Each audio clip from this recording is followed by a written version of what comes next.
Hi, welcome to our channel Krishnaveni இல்லம். இன்றைக்கி நான் என்ன சமைச்சேன்னா சுண்டக்காய் வச்சு சுண்டக்காய் துவையல் செஞ்சேங்க. அதோட ரெசிபியை தான் இப்போ நம்ம பார்க்க போகிறோம்.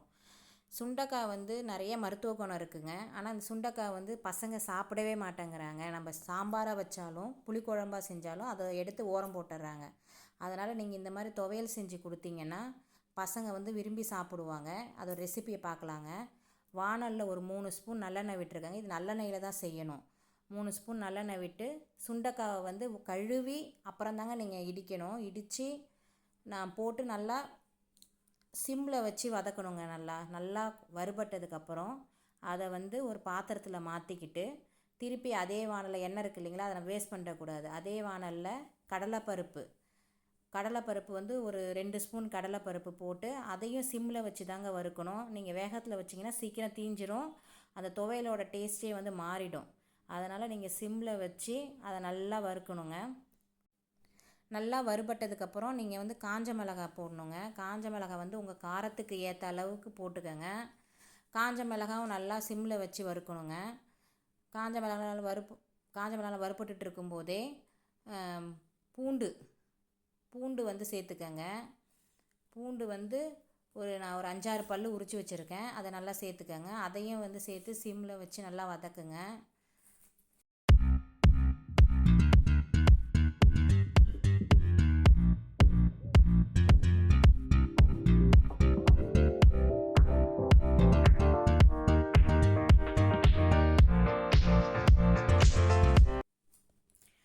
அடுத்தது பூண்டு கொஞ்சம் வதங்கினதுக்கப்புறம் வெங்காயம் சேர்த்துக்கணுங்க.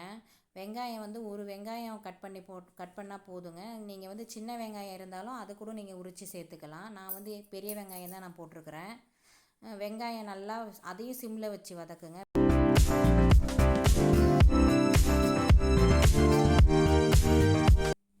அடுத்தது கருவேப்பிலை ஒரு கொத்து உருவி அதையும் போட்டுக்கணும். அதையும் போட்டு நல்லா வதக்கணும். அடுத்தது தேங்காய் சேர்க்கணுங்க. தேங்காயையும் சேர்த்து நல்லா வதக்கணுங்க. எல்லாத்தையும் சிம்மில் வச்சு தாங்க வதக்கணும். நீங்கள் வேகமாக வச்சு வதக்குனீங்கன்னா அடி பிடிச்சிடும், தீஞ்சிடும். அதுக்கப்புறம் ஒரு நெல்லிக்காய் அளவு புளிங்க, அந்த புளியையும் சேர்த்து நல்லா வதக்கணுங்க. வதக்கி முடித்ததுக்கப்புறம் நம்ம வதக்கி வச்சோம் இல்லைங்களா சுண்டைக்காய், அதையும் அது கூடயே போட்டு நல்லா வதக்கணுங்க. அப்போ தான் எல்லாமே ஒன்றா சேரும். அதையும் நல்லா வதக்கிட்டு அதுக்கு தேவையான அளவு உப்புங்க. கல்லுப்பு போட்டிங்கன்னா ரொம்ப நல்லது. கல்லுப்பு தேவையான அளவு போட்டுட்டு அதையும் ஒரு 2 கிண்டி அடுப்பை அணைச்சிட்டு அதை நல்லா ஆற வைக்கணுங்க. அதை நல்லா ஆற வச்ச உடனே அதை ஒரு மிக்ஸி ஜாரில் மாற்றி நீங்கள் தண்ணி நிறையா சேர்த்து அரைச்சிடக்கூடாதுங்க. தண்ணி கம்மியாக கொஞ்சம் கொஞ்சமாக ஊற்றி அரைச்சிங்கன்னா தான் நம்ம அந்த துவையல் பதத்துக்கு திக்காக வரும். இந்த காயில் நிறையா மருத்துவ குணம் இருக்குங்க. இது வயிற்று புண்ணை குணப்படுத்தும். அதே மாதிரி இரத்த சோகையை சரி பண்ணுங்க.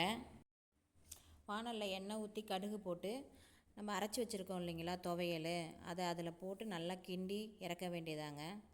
இதை சூடான சாதத்தில் போட்டு சாப்பிட்டிங்கன்னா அவ்வளோ நல்லாயிருக்கும். என்னோடய வீடியோ பிடிச்சிருந்ததுங்கன்னா சப்ஸ்கிரைப் பண்ணுங்கள், லைக் பண்ணுங்கள், கமெண்ட் பண்ணுங்கள், ஷேர் பண்ணுங்கள். நன்றி, வணக்கம்.